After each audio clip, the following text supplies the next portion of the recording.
Hey everybody, and welcome back to Portal. Last time, we crawled up to GLaDOS's lair, ended up kicking her ass, and then managed to escape the facility, only to get dragged back down and greeted with a pretty not that happy end for this game, to be perfectly honest. This time, instead of trying to actually escape this place once again, we're going right back in! This game has one of the wildest post games I think I have ever seen in my life. And it all has to do with the thing that you spawn right next to at the beginning of the game. These radios. We saw a few of these during our adventure originally, but now that we've beaten the game once, they serve a far greater purpose. Hello, and yes, you're gonna lecture to us once again. Yada yada yada. Yes, we can go ahead and. No, I want to bump the lamp again. There, I bumped the lamp again. Hell yeah. Anyways, this didn't originally serve any purpose when you first played the game. If you played the game at launch, there was no such post-game involving these radios. It wasn't until March of 2010 when they updated the game to include one or sometimes even multiple radios in every single test chamber. And that was actually not, believe it or not the only and not the biggest post-launch update that they made to the game. The biggest one was probably changing the ending, because originally there was no such mechanical hand that pulled Shell back into the facility setting up the sequel. It was just a simple fade to black and then the camera following down. So either they didn't really have plans for any type of sequel, which they probably didn't at the time, but yeah, either that or they just didn't really think things out correctly. I'm glad that they went back and changed it to make things have more sense. Anyways, the big one though is in March 2010 when they added these radios. You're supposed to find these radios in every test chamber starting now, and then bring them to a certain location. This first radio you're supposed to put above the button here. As you can see from the little pop-up, there's 26 of these. You might not recognize what all these beeps are supposed to be, but it's actually Morse code, of all things. The majority of the things that you get out of these radios are either Morse code messages or images, basically types of images where they give you a specific sound which is supposed to be interpolated into an image through a specific program. This first one is a Morse code, and it translates to interior transmission active, external data line active, message digest active. You might be wondering what all of these things eventually lead towards, but we'll get to that. What I want to do now, though, is let's go back through the entire game from start to finish and find all of these radios. Before moving on to the next radio, by the way, I almost forgot to show this. Putting this radio through the Emancipation Grill causes that terrifying sound to play. So they do have sounds to play in this first game, just only with those, not even with the regular radios, only with these post-game radios. Radio number 2 is right above this camera in Test Chamber 1. It's a little bit tricky because we can't fall down because there's no way to get back up. Go up there, jump, and catch it in mid-air. And I did it! Oh my god! Okay, let's go. We have to place this near the exit to the test chamber, actually. Right over here. There we go. If the light turns green, that means you know you've got it. This is one of those encoded images where you're supposed to interpolate that sound as an image. I forget what the actual name of the program that you use in order to do it. It has a specific name. Anyways, with this sequence of sounds, you get this image. Just a whiteboard and a couple of keyboards. You can see the Aperture Science logo in the top left. Again, this is all relevant to stuff that we're going to get to in a bit. I should also note, by the way, that all of these radios are playing sort of a jazzy rendition of Still Alive. That might seem obvious to you, but it took me an embarrassingly long amount of time to realize that that was the case. Also, interestingly, it was only, like, you hear that jazz rendition through, like, a really compressed version through the radio, but it wasn't until recently did people find the uncompressed version of that version of the song. Quickly to the chamber lock as the And I honestly don't know which one I like more. I think both the compressed and uncompressed versions have a certain, like, je ne sais quoi to them. Moving on to test chamber number 2, we have camera number 3, which, yes, it's really annoying that the first camera is before the first test chamber, so it's always, like, off by 1. It made it so much more confusing than necessary when writing notes for this. Anyways, yeah, it's up inside that little alleyway. So first you just need to acquire the portal gun. Just like that. When you're blazing through these and not, like, having to provide commentary over them, you realize how fast they are to get through these test chambers. It is very nice. Portal is great in that you can play it as, like, a really nice speed game, but then also go through it methodically and appreciating, like, the dialogue and shit. Actually, in between blue. Oh, okay, down here. This is another image, and the image in question is a sort of receipt that has a BBS number, but with all of the individual numbers written out, like they're covered up with marker. Radio number 4 is located on top of that camera right over there. Pick that. Yep, not the camera. Camera, you can go over there. This radio, the location in which where you're supposed to place it is in a very awkward spot. You're supposed to put a portal up there, and then stand out and hold the camera out in the middle of the sky. See? Yeah. Right there. The image that you get out of this one is this, which includes the letter C on both a key, both a key and what looks like a sticky note, an 8-ball, the number 2 partially obscured. You can also see that these are numbered out of 32 in the bottom right of these images that are broken up into 4 smaller images. Again, important, and we'll get to that later. Radio number 5 is down inside of the ditch in chest chamber number 4. Go ahead and there we go. Pick that up, and we have to place this near the entrance. Which, crap, where's the blue portal? Oh, there it is. Or there's the orange portal, I should say. Anyways, putting this right over near the entrance gives us more Morse code. The Morse code here is a very long sequence of numbers and letters. 9E107 D9 D372 BB 6821 BD 91 D3 542 A419 D6. This itself is an encoded message, which you have to encode via MD5 hash. So you're encoding so using Morse code, you have to encode the beeps and bops into that string of numbers and letters, and then encode that using MD5 hash.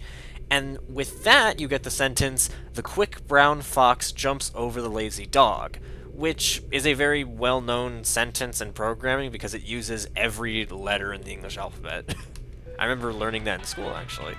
In test chamber number 5, radio number 6 is located after the exit beyond the door. Just go ahead and portal it directly towards you. Go over here, and then grab it. And the placement is actually pretty simple, too. If I cannot fall off of the radio. How does that even happen? Pick up the game. All I'm trying to do is pick up the radio. There we go. All you gotta do is place it inside the ditch. This one's actually not all too discernible, at least not right now. It's a little bit difficult to describe. Now here in test chamber number 6, the placement of radio number 7 is pretty sly. It's up there in like the cracks of this ceiling tile. It's kind of hard to get to, not gonna lie, especially when you do that. In fact, hold on, let's just solve the puzzle first. So we don't have to worry about that. hold on. Come on, shoot another ball. There we go. Now let's actually focus on getting that. There we go. We need to, like, finagle our way underneath. No, that's not a very good angle. Let's try placing it perpendicular to the... Yeah, like right there. Not quite. Let's go with that. That's probably the best shot we're gonna get. Yeah, look, there's the radio right there. Try crouching. Picking it up.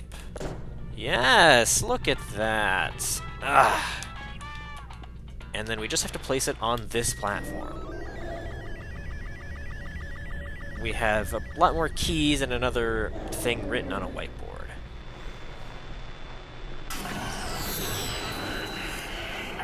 And that sound effect is still terrifying. Radio number 8 is pretty simple, just inside of test chamber number 7. It's underneath the stairs. Or at least it's supposed to be underneath the stairs. It's... oh, there it is. There you go. See you, Sly Dog. You caught me monologuing. Ah, okay. It should be right there. Alright. There we go. The image you get out of this one is just this. Just the back of a computer. And it's just very distorted. The aperture logo is kind of hard to read. And in fact, it looks like more so it just says Percher. There's no A. In test chamber number 8, radio number 9 can be found over there where the platform is. You can see it's just underneath of it. Yeah, okay, cool. We're gonna need to... Where is actually... Okay, it is shooting out from there. We're gonna need to... Let's just go ahead and solve the puzzle first so we don't have to worry about where this thing is ending up. There we go. Now we can focus on the actual puzzle. Or now we can focus on actually getting the radio, I should say. Yeah, it's gonna be right down there. Should be able to just pick it up. Great. And then we need to place it over by the hazard screen, actually. This gives us this rather unsettling photo of a skull and what looks like a giant battery next to it. This image actually has a lot more going on. This photo was taken by Adam Foster, a game developer who has a history of modding Half-Life 1 and 2, and was eventually hired by Valve to work on Portal games. What I find strange about this photo is that Adam Foster uploaded this to his Flickr account, and according to that post on his account, the photo was taken on February 23rd, 2010, but it wasn't uploaded to the account until January 12th, 2011, which I don't know why it took him almost a year between when he took the picture and when he uploaded it. I almost feel like there was some kind of, like, NDA between him and Valve or something like that, but that contradicts other photos from him that we will see in this post-game, so I don't really know. It was just a weird thing that my brain latched onto. In test chamber number 9, we can see Radio 10 right up there inside the little hole in the wall, and I'm actually not entirely sure. I think you just have to, like, drop down and grab it. Yeah, that makes the most sense. There you go. Although we have to get up there first. There we are. Wait, fuck. No. Yes, we know. Come on, grab it. Nope, not quite. Let's... Oh boy, this might take me a little bit. I will say this. I really love these challenges, not just for giving the game a post-game, but because the standard game is not particularly difficult. You can, especially for like someone like me who's like gone through it a whole bunch of times and just can speed through it really easily. These provide a really great challenge in terms of seeking things out. The cameras have that too, but most cameras are pretty easy to find. These radios, though, you can see it with this one, yeah. These are really fun to hunt down. Oh, damn it! I picked it up and then broke it. Fuck. Alright, made it. I even stood on top of this. We just have to place it over by the exit. There you go. The image you get from this is very similar to the image that we saw before with the crossed out BBS number, except there's a lot more red ink. Radio number 11 is right up there in test chamber number 10. We have to fling ourselves in order to catch it. I think over there should be alright. Not if we overshoot that portal. Yeah, that should be okay. Go down there. Yeah, there we go. Caught it in midair. And it's gonna actually be a while before... We need to take this portal on a bit of a journey before we can get our picture or Morse code. Just have to... No. Oh, never mind! I thought we were gonna have to... Okay, I thought it was in the next room over, but no. It's right down here in this ditch. And the image that you get out of it is this rather strange image. I'm not entirely sure what I'm looking at with this one. Definitely a lot of machinery, though. In test chamber number 11, radar number 12 is found just above the ball catcher up there. So it is again, kind of an out-of-the-way spot. I think I'm going to go ahead and grab the dual portal device before actually trying to get the radio. Alright, now we've got the second portal device. Let's place one there, and one over there, and then just wait for the platform to come back, and then we should be alright. Alright, this is going to be a little tricky. Have to make sure to... No, come on. No. Oh, God. Oh, I'm standing on the lip. I'm standing on the very lip of this thing. I'm going to not move a muscle and wait for the platform to come back. Oh, boy. I don't think this is something that I went over during the first 5 videos, but yeah, no, you can technically stand on, like, if it's against a wall, you can't stand where the wall would be in the hole that you've created. It's just very precise, so most people don't do it. Anyways, the place where we want to bring this is in the central platform where we found the dual portal device. Bringing it over there gives us another 4-part picture. It's just a lot of math equations written on whiteboards again, and the letter F in the bottom left corner. The 13th radio is located on the final platform of test chamber number 12. Should be... oh, no, not on top of the final platform. It's actually just underneath the final platform. Oh, this is oh, this one. Oh, boy. They hide this one in a bitchy spot. In fact, God, how do you even get over there? Believe it or not, it's on the girders that hold these panels together. Yeah, I know. I don't remember how you get there. Yeah, you can see there it is, right up there, on top of that pipe. I don't know how you get up there. Oh, you know what? It might be as simple as just... Aha! There you go. You gotta finagle your way onto this pipe. Great. And then the placement of the portal has to be... Oh, no. Oh, where is it? Oh, where'd it go? Okay,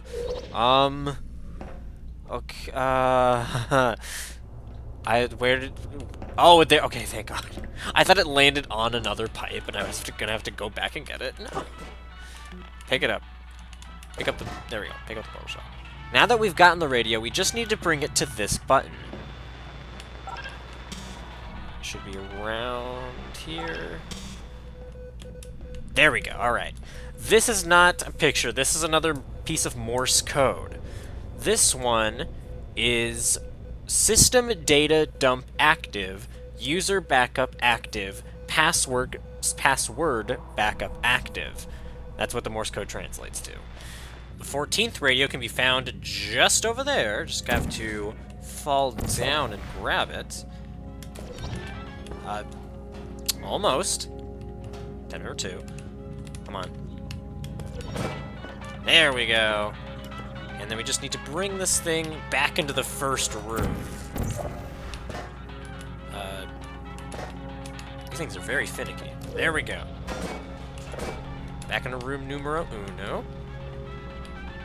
And it should be somewhere here. It's growing more static. There we go. Okay, very particular spot. The image in question is this thing. Again, some of these are honestly difficult to comprehend when you're looking at them. In test chamber number 14, radio number 15 can be found up here near where the button is. We have to place a portal there, and then fling ourselves up there, which can probably take a few tries. We need to climb up these stairs, then wait for them to go away. There we go, and then hopefully we should have enough momentum to... Where is it? Oh god. Okay. Where'd it go? There it is! Okay, got it! Alright, and then we just need to... Okay. We need to put it in the room where all of the death water is. Which is over there. Ah, that requires a box. I'll be right back. After bringing the radio into this room... I think you gotta place it on that... Yeah, that central platform. Let's wait for this to raise back up. There we go. There we are. The image you get out of this is this rather disturbing looking image of what appears to be the insides of an animal. I think from my research, it's supposed to be the skeletal insides of a cow? I could be wrong about that though. Test chamber number 15 actually is one of the few examples of test chamber with more than one radio in it. This test chamber actually has 2 radios. We have to... Counseling will be available at the conclusion of the test. Thank you for helping us. Okay, there we go, yeah. I have to fire a portal. It's over here. It's on top of the iron beam again, so we have to fire a portal right around there. There we go, that should be good enough. And then, yep, right over there. Pick it up, and then we gotta place it at the entrance. The image you get out of this has 7 on a blackboard, C, and another C, which are actually reused from images we've already seen, and then 6 on a blackboard, once again. But like I said, that's not the only radio in this chest chamber. The second one is actually behind the double doors here. So we have to actually get ourselves inside of that little room, which is more difficult than it sounds.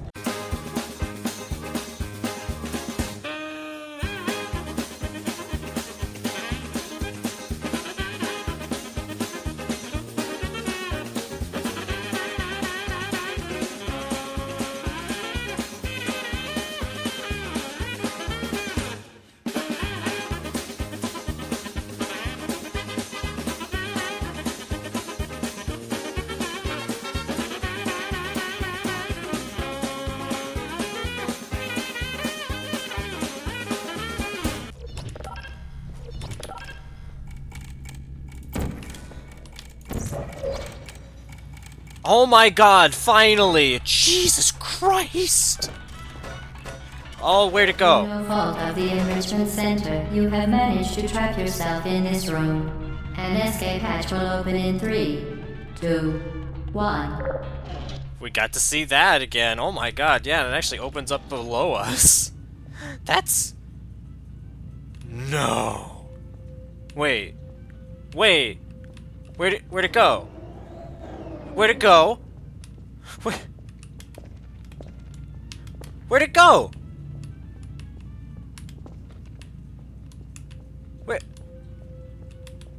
Where'd it go? Where the fuck did it go?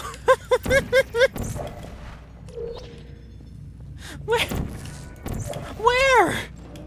Did it? Oh my god, are you fucking kidding me?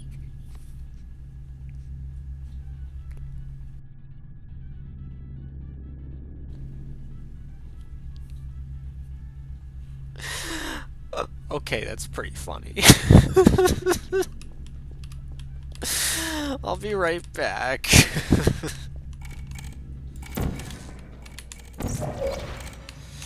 Oh my god, I got it! Thank fuck! Oh, thank you. Anyways, yes, behind the double doors. And here we go. Honestly, I almost feel like the Morse code that they put here was intentional, considering how difficult that was. Because the Morse code here is beep beep beep beep beep beep beep beep beep beep beep. I'm not even kidding. That itself is Morse code, and that translates to LOL. It's like they're actively trolling you because of how much more difficult that was. I think that took me literally like a half hour to do. I just could not.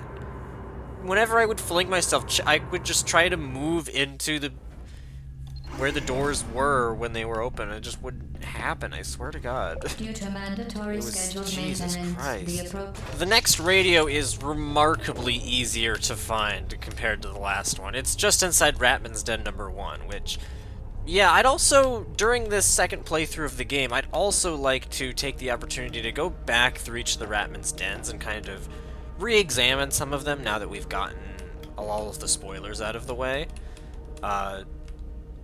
Where actually, it's here, but I don't entirely know where here. Where, what? Where is it? It's, what? Oh, wait, no, hold on. No, this is where you're supposed to place it, actually. Not where you're supposed to find it. Although, is there anything in particular that I want to? No, it's just, but again, this in general does, you know, foreshadow a lot about events of the game as we've seen already, which is already cool in and of itself. But I actually want to go over something that happened recently. Recently, I was chatting with one of my Twitch mods, Kalista, and he brought up an interesting point about the Ratman's Dens that I hadn't ever thought about before. It was something that I never considered before. I've mentioned in videos in the past how I thought it was disappointing that the Ratman's Dens just kind of became less interesting as the game went on. But Kalista sort of came up with a theory that made that not the case. His theory was that since Ratman starts his journey where we end ours, which is in GLaDOS's office at the end of the game, this is supported by information in the Portal 2 comic, Lab Rat, he hypothesizes that from his perspective, he would be going through the same rooms as we would, but in reverse. So what we encountered as the last few Ratman's Dens were actually his first, and as a result, from his perspective, the Ratman's Dens would actually be getting more and more complex as he would be growing more and more insane. This is also supported by the fact that we don't see those beds that I pointed out were in the later test chambers. From his perspective, those would be in the earlier test chambers, and that lines up with official lore, because in the comics, Ratman remarks about how it's been so long since he last had a good nap. I'd like to think that as he started out his journey, he would sleep as normal, but then eventually, as he grew more and more insane, he stopped going to sleep as often, and thus created less beds for himself. I actually really like this theory, honestly. I came up with the bed part on my own, but Kalista was the one who came up with the whole part about, you know, him going through the same room but in reverse, you know, catapulting the whole thing, and we just kind of ended up talking back and forth about it. So, yeah, thank you so much, dude. I really like that theory. I don't know if it's ever been, like, confirmed to be true, but yeah, it's a really great way of thinking about things. It makes the later, or I guess earlier, Ratman's Dens a lot less crappy, in my opinion. And it really elevates Ratman's character. Anyways, here we are. The image here is more numbers in various different mediums, like on a chalkboard, on a whiteboard, and on various keypads. I think actually the bottom left one is on a typewriter, which is very, you know, that's an object you don't see nowadays. Radio number 19 is located in test chamber 18 underneath the third panel right here. So we need to have this raised up so that we can even grab it in the first place. Before we do that, though, we have the second Ratman's Den over here that we examined last time. Do we have to hit control to go in here? Oh, yeah, that's right. We have to portal inside. Forgot about that briefly. And again, these have, you know, this just gives off a different point of view now that we've actually beaten the game. But moreover, there's something that I hinted at the last time we were here that I didn't quite... I drew attention to it, but there's more to it now that we've beaten the game. This right here, Login C. Johnson, Password Tier 3. Trust me. I kind of just passed by this without really explaining anything, but you all deserve an explanation. In order for this username and password to become useful, we need to go to aperturescience.com, which we unfortunately can't actually access by normal means anymore. You can't just type in aperturescience.com into your web browser and just go there. It requires the use of Adobe Flash, and with Adobe Flash going defunct in 2020, the only way you can access this website is through unofficial links that other people have made. I'll include a link in the description in case you guys want to check out the website. There are 4 different iterations of the website. In this first version, or I suppose first versions of the website, it's just this, a blinking green square, and you can type in commands into it in order to make things change. The first command is help, which gives you this message. If this is an actual plea for help in response to a hazardous material spill, an explosion, a fire on your person, radiation poisoning, a choking of gas of unknown origin, eye trauma resulting from the use of an emergency eye wash station on floors 3, 4, or 11, an animal malfunction, or any other injurious experimental equipment failure, please remain at your workstation. A crisis response team has already been mobilized to deliberate on a response to your crisis. If you need help accessing the system, please refer to your user handbook. By typing in login, logon, or user, you'll be asked to log in. Just type in any word that's longer than 2 characters for your username, and for the password, it can be either portal or portals. Then the website will look like this: GLaDOS V1.07, copyright 1982, Aperture Science Incorporated. From this, several more commands can be entered. The biggest and most important command now that we've logged in is typing in, "The cake is a lie." This brings us to a strange, altered version of the opening room from the perspective of a web camera. It's different from the final game as it's constructed entirely out of reused Half-Life 2 objects. There's not a single completely original object in this room. When was the last time you left the building? Has anybody left the building lately? I don't know why we're in lockdown. I don't know who's in charge. I did find out a few things, like these terminals don't have to tap out characters one at a time. And while we're all working on 20-year-old equipment, somehow they can afford to build an enrichment center? Check out the security feed. Whatever the hell a relaxation vault is, it doesn't have any doors. I don't think going home was a part of our job description anymore. If a supervisor walks by, press return. The rest of the commands are just like the one we've talked about. They should be typed in after logging in. Typing in help or lib lists several other commands that you can type in. However, typing in append, attrib, copy, format, erase, or rename just gives a disk read error. Typing in dir, catalog, directory, list, ls, or cat also gives an error, however it's in reference to the apply.exe or notes.exe, which we'll get to later. Typing in IP reveals the UID code of the website's visitor, which is also going to be relevant later. Typing in interrogate is interesting. If you don't type in anything after that, it simply gives an error because no parameter was provided. So if you do provide a parameter, like shell, it gives the error illegal attempt to initiate disciplinary action. Typing in tape disk gives an error about the user not being authorized to transfer system tapes. Typing in play gives an error message because there was no parameter given. Typing in play portal, however, is supposed to redirect you to a YouTube video of the magician David Copperfield performing an illusion during his Tornado of Fire television special. Unfortunately, this video has since been removed. I will link a video to that exact event in the description. It's not the video that was removed, but it is a different recording of the same TV special. And just to get this out of the way, typing any command that doesn't exist just gives an error about the file not being found. Now this is the big one.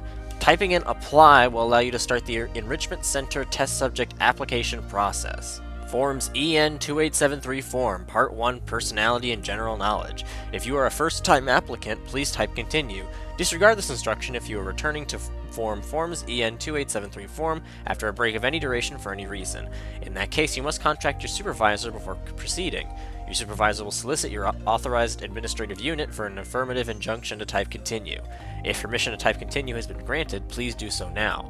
Unless the box labeled do not type continue on the Forms Resanction form you should have received from your supervisor is checked, in which case you should remain at your workstation not typing continue until such a time as you are instructed by your supervisor to discontinue not typing it. This is all just supposed to be a joke, just type and continue. Below is your form's EN2873 form unique identity number, plus letters, UIN plus L.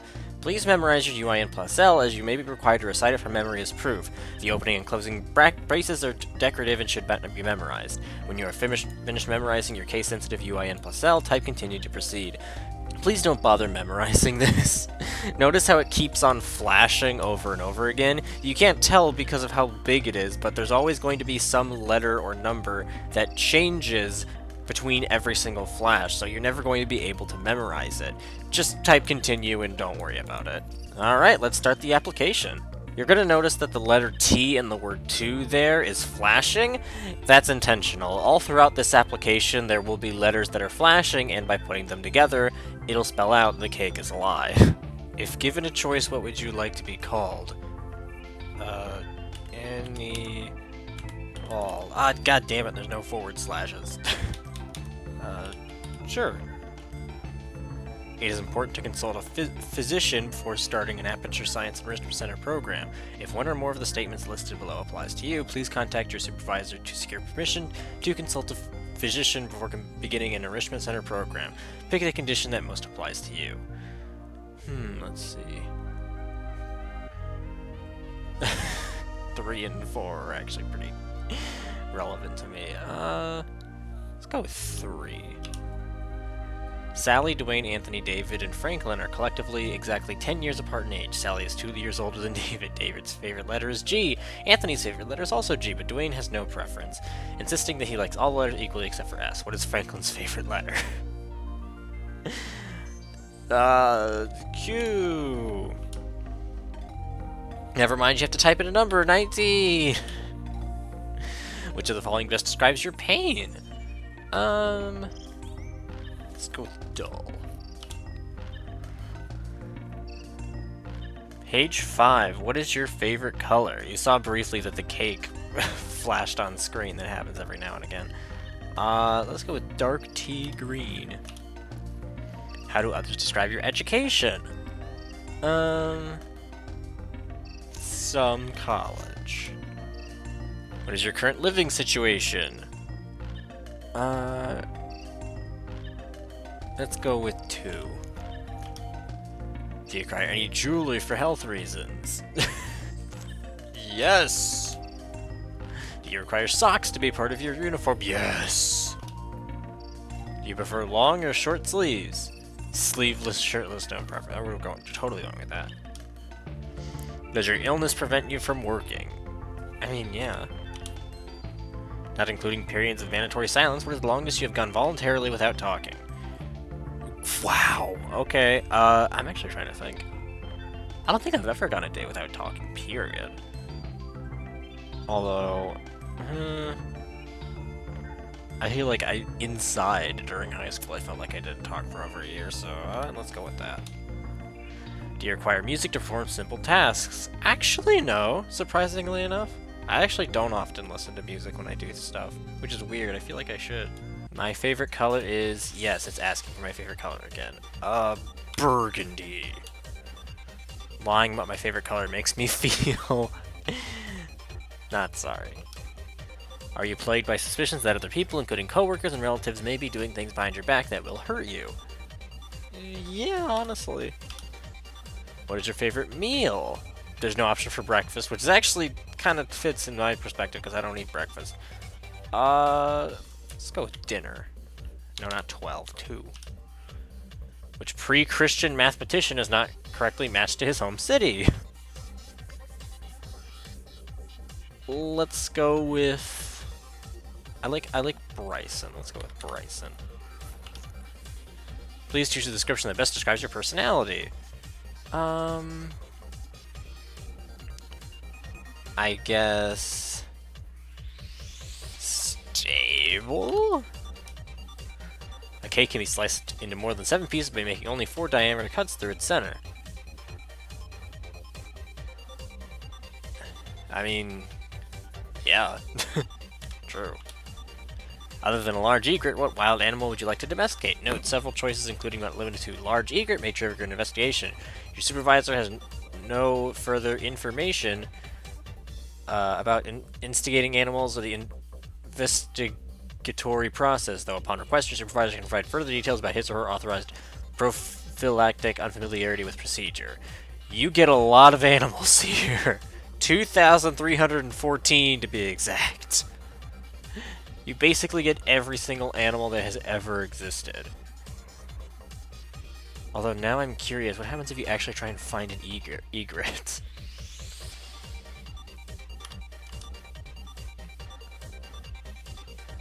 Oh, I didn't need to... Shit. Damn it, okay, I guess I picked whatever 5 was. What interrogation technique do you think would be most effective on you? Hold on. Yeah, Alice in Wonderland. If it's the friggin' Tim Burton one, yeah, it would be pretty... I wouldn't want to see that. Have you experienced recurrent thoughts of regicide? No. If you answered yes to the previous question, please make the following statement. I know what regicide means. No. You are a liar. Can't honestly disagree.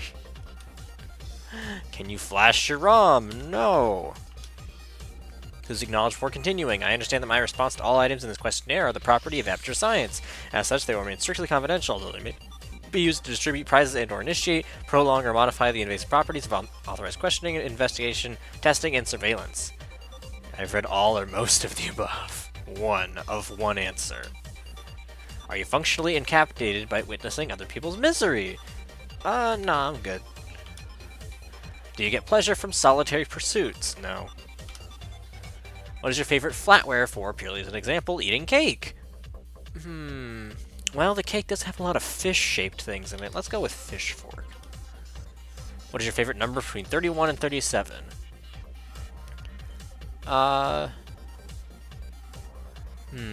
34, because we're on the internet. 34, I have to actually choose 4, sorry. Do you trust yourself? I mean... I'm most of the time, yeah. In case you forget your UIN plus L and need to retrieve it later, please list a crime that only you would know that you have committed. Robbery. How often do you exercise? Once. You know what? I do like once. If you disappeared tomorrow, would anyone miss you? Oh, this is getting very morbid. Yes, they would. Would you like to use a prism to study lights? Yeah, I guess. Do you feel depressed, guilty, or remorseful? I used to feel depressed, but not anymore. Do you ever have feelings that people are talking about you or watching you? Sometimes, yeah. Rate the pain that you have been able to withstand without losing consciousness. Let's go with 8. Complete the following statement with the answer that doesn't apply to you. I say that because I literally... I just got my blood drawn, like, maybe about a month ago or a couple months ago. And that was pretty bad. I did lose consciousness then. I'm often worried that life is vague and unreal, suspicious of the actions of others, prejudiced in favor of my own department, lab, product, skin color, etc. Convinced that nobody really cares about me, disturbed by the noise of the wind, enraged by the petty foibles of those around me, irritated by my past failures of children, too depressed to kill an animal or colleague in order to put it out of its pain, convinced of the correctness of my opinions on subjects about which I am not an expert, speaking very slowly for no apparent reason. With the answer that does not apply to you. Okay. Well, I definitely don't speak slowly, so... Nope. Scale of 12 to 11 with 12 possible choices arranged on the face of the clock. How would you rate your awareness of any habitual physical mannerisms such as tugging your ear or hair, eye twitches, hand spasms, etc.? I don't know what this question is trying to... I mean, obviously most of these questions are just total nonsense and are just supposed to be funny, but like... Let's go with 4. My first pet's name? I actually know this. Do you regularly experience deja vu? I was in the place before. No. Complete this sentence. Okay. Do you feel bad that you have let your coworkers and/or larger mandated collective down? No, honestly. Pick the sentence that incorrectly employs the word excruciating. I like to eat cake while excruciating. 3. Choose the correct inspiration for this inspirational phrase. A British pound OE, you can succeed best and quickest by going it alone. A British pound square.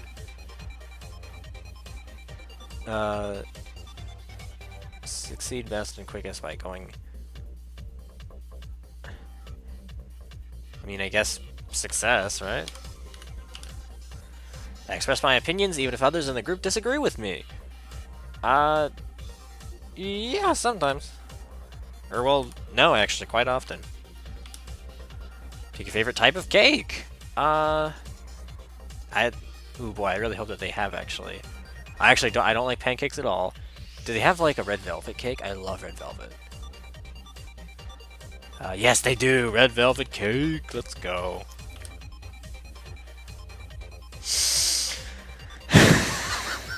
This feels like a prank. Of course!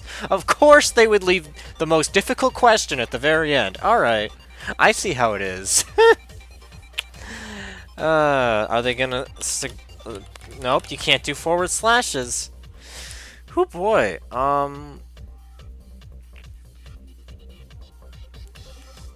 That's my gender. Congratulations, you have finished the Enlistment Center Test Subject Application. Forms EN2873, Form Part 1, Personality and General Knowledge. Please enter your 64-digit UINL to complete the process. No matter what you put in here, it'll always be wrong. The entered UIN plus L does not match your assigned UIN plus L. Please remain at your workstation until a computer-aided enrichment crisis team arrives. And that's the entire application. Going back to the login screen, though, remember what Ratman told us in the actual game? Type in C. Johnson for your username and for your password, Tier 3. You now have access to C. Johnson's account. Once logged into his account, there are a few minor differences between the commands. Interrogate works slightly differently because now whenever you enter in a parameter, the error message specifies that it's an unknown employee. And on top of that, typing in help or lib will show a new command, notes. Typing in notes shows a complete history of Aperture Science. 1953, Aperture Science begins operations as a manufacturer of shower curtains. Early production line provides a very low-tech portal between the inside and outside of your shower. Very little science is actually involved. The name is chosen to make the curtains appear more hygienic. 1956, Eisenhower administration awards Aperture a contract to provide shower curtains to all branches of the military except the Navy. 1957 and 1975, mostly shower curtains.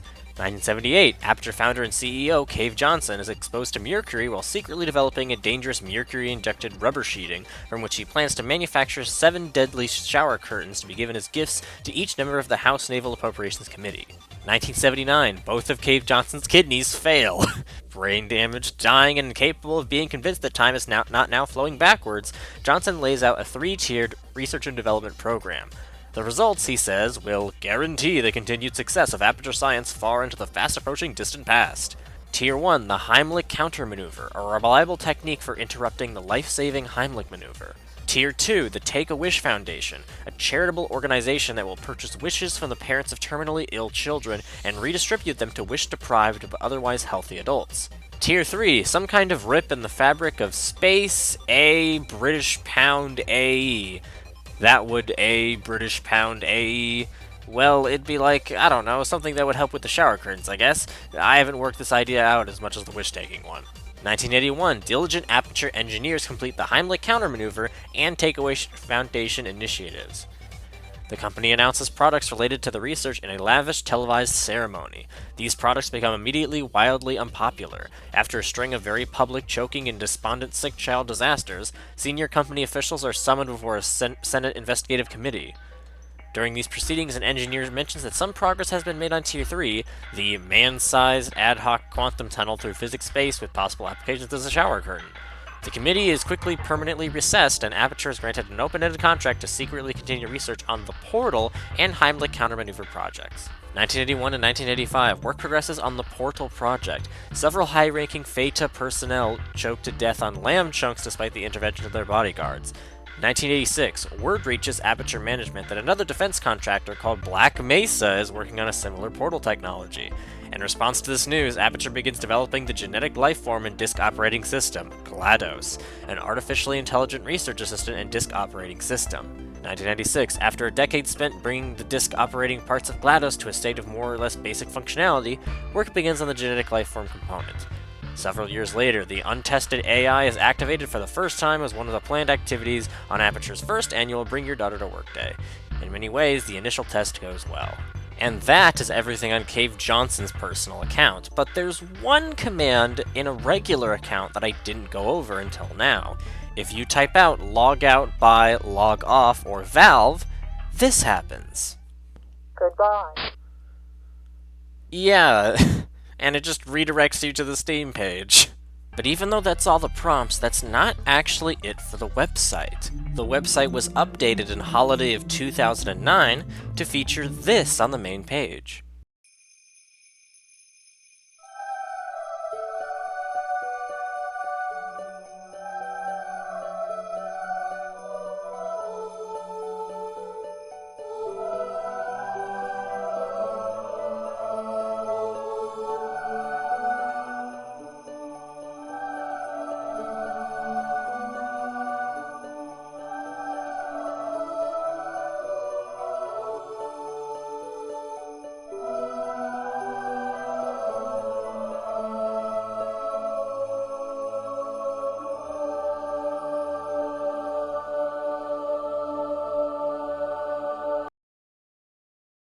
Yeah, just a little video showing off many different props and characters from Portal and the Orange Box as a whole.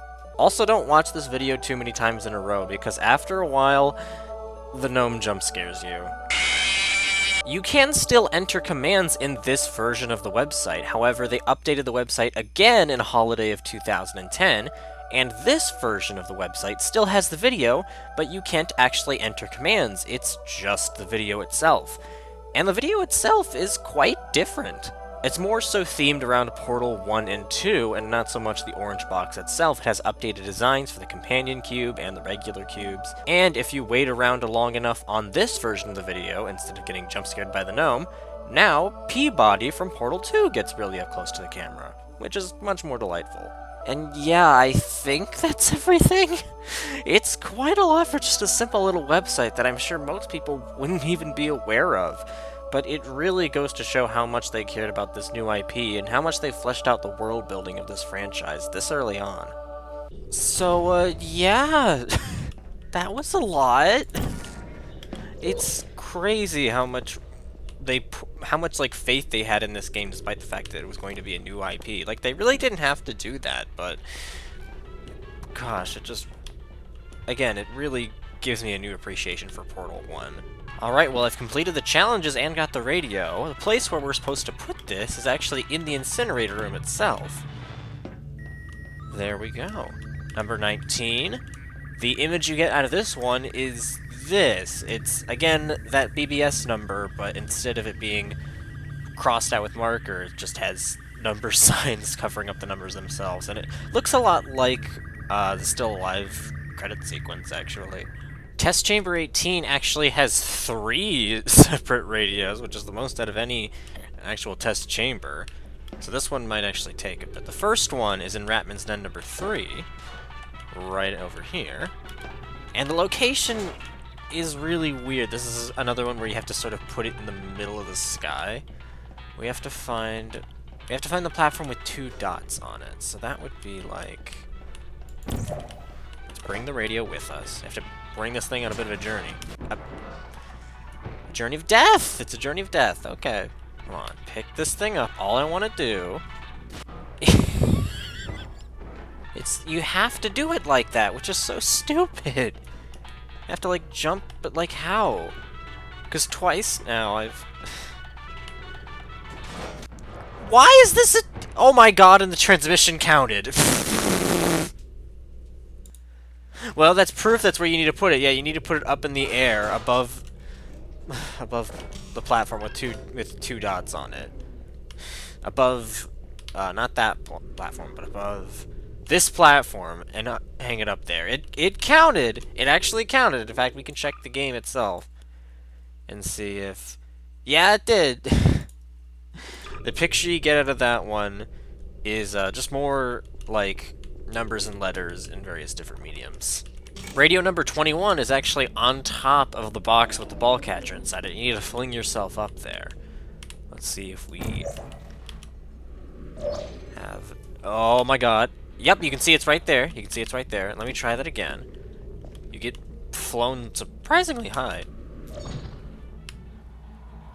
There we go. Here's our good old radio. We need to go over to that side of the room. Oh, okay. I was thinking you were going to have to get to the place above this one. No, you just have to bring it down here. Okay. The image for this one is an Aperture Science lab coat, actually. Radio number 22 is at the very bottom of this ditch, actually. Bada boom. We should be able to just pour ourselves out of here. We need to bring this to the final platform of the test chamber. Where are we? Oh, okay. So we have to go through this entire flinging sequence. You know what? Are these counted as... No, they're not. Ooh, boy. Right, where is the final platform? Up there. Okay. You know, if we can reach that, we might be able to just portal... Yeah, okay. Let me think about this, man. I'm gonna not bring radio with me. I think we can make this easier for ourselves. Of course, as soon as I say that, oh my god. Alright, now I'm on the final platform. Can I reach down there? Yes, I can! I'm gonna shoot one down there. And then... Yes! There we go. There we are. 22 out of 26. The picture that you get out of this one is... Oh, okay, yeah. This is another photo by Adam Foster. This is a reversed image of the inertial navigation system for the Apollo guidance computer. This was taken at the MIT Museum in Cambridge, Massachusetts. Also, the upload date with this one is normal because this one was taken on January 24th of 2010, and it was uploaded to Flickr a week later. So that's what I mean by the inconsistency of, like, when Adam Foster was uploading these. It's weird how one would be, like, a year later and the other one would just be a week later. Now we're getting into the radios that are outside of the actual test chambers themselves. Radio number 23 is located in the fire pit that GLaDOS tries to kill you in. It's on the bottom left. So we have to... Can you even see it from the cycle? It's right there, yep. Gotta place a portal down in... There we go. Down in... the air. I guess we'll first we'll full escape. What are you doing? But then we have to go back down. If it will let us, please. There we go. Is this better? Where we pretended we were going to murder you. There we go. That's more like it. Now we have to take this thing with us for a while, actually. I'm surprised how long you have to keep this with you before you get the picture. Believe it or not, we actually have to bring this radio all the way into the first office area we can access. All the way in here. And considering that the mechanics for picking up radios are pretty finicky, yeah, no, I can see some players having trouble with this. And from that, we get another photo from Adam Foster's Flickr account. This one was taken and uploaded at the same time as the last image. And it's of the circuit board of Herbert, which is another robot built at HIT. It was built in 1987. Radio number 24 is actually in Ratman's Den number 5, all the way over there. Although, I cannot place a part. There we go. All the way in here. I can hear that jingle. There you go. We have to bring this, again, quite a ways away, actually. Bring this all the way into this room. We have to bring it up there, actually, is where we need to bring it. So we'll just set you gently Don't cause us any problems.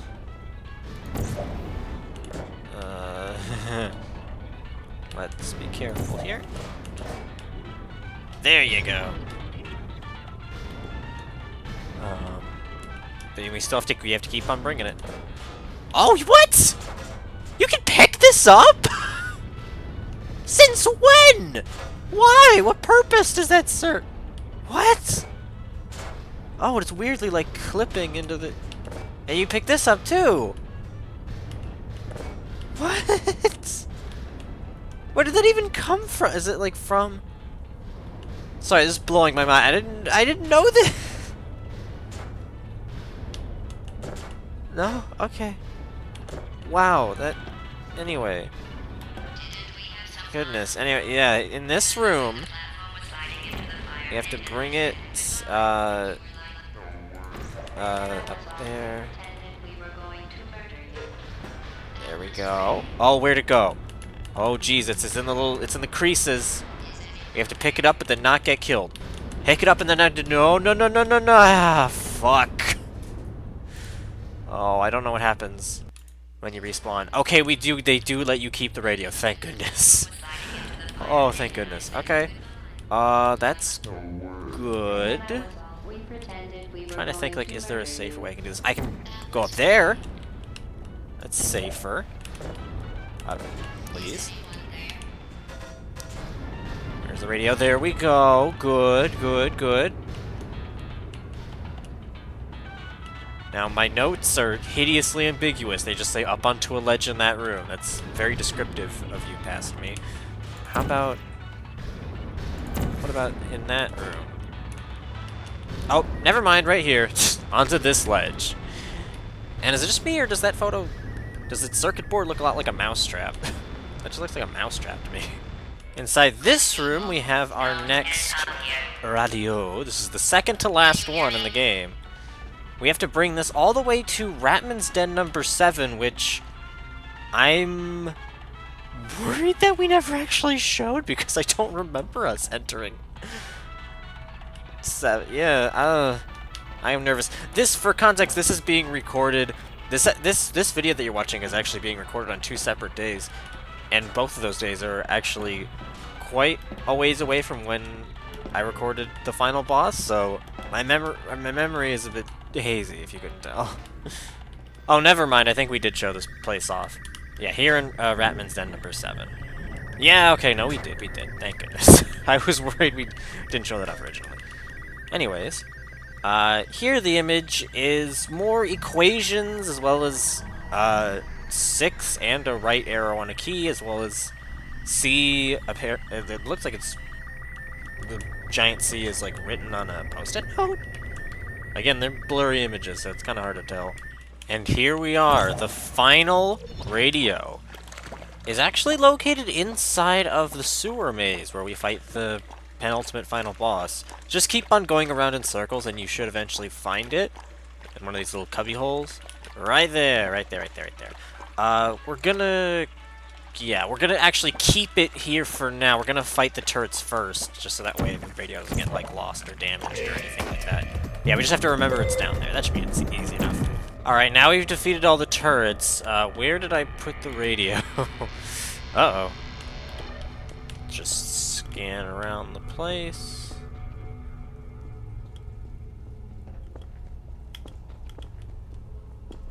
Where?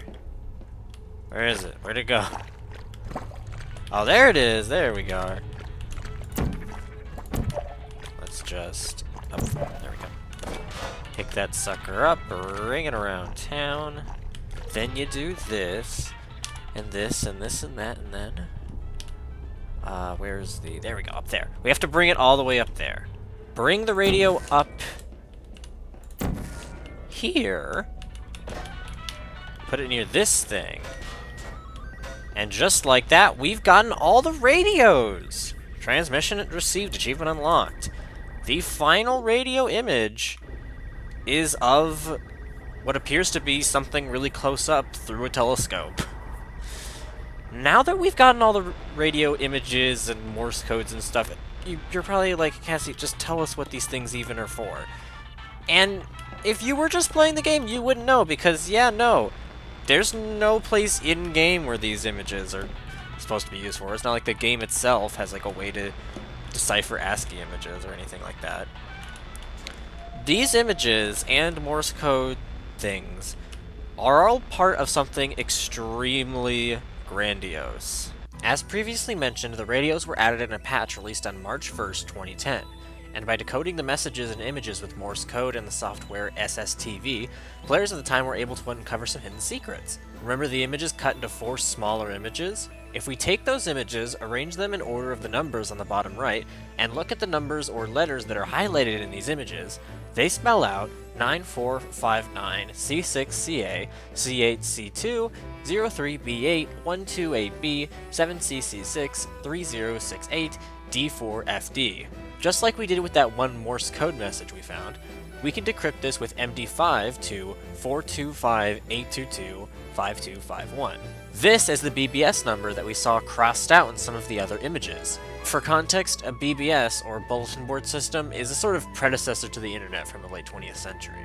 If we get BBS software up and running and call the number, we're given a login prompt. The 4th Morse code we found gives us the solution.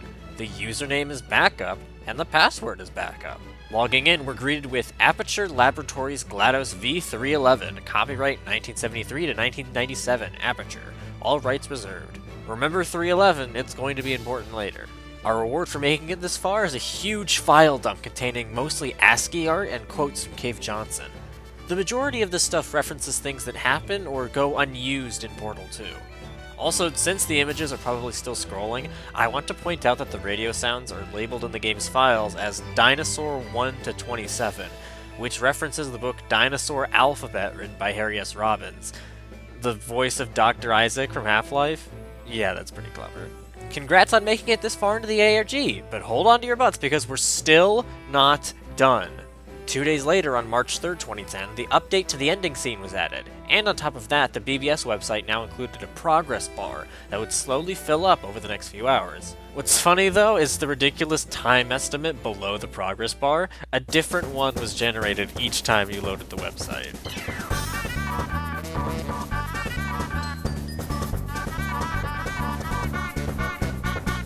As it turns out, the progress bar was for the announcement of Portal 2, as 20 minutes after it was filled up, Valve dropped this announcement on Steam.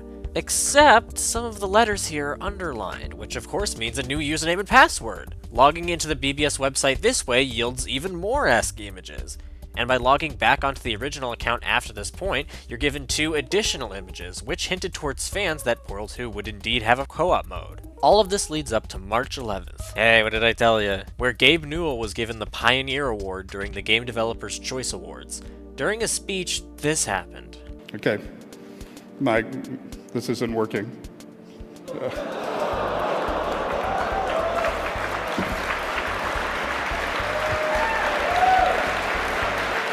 So,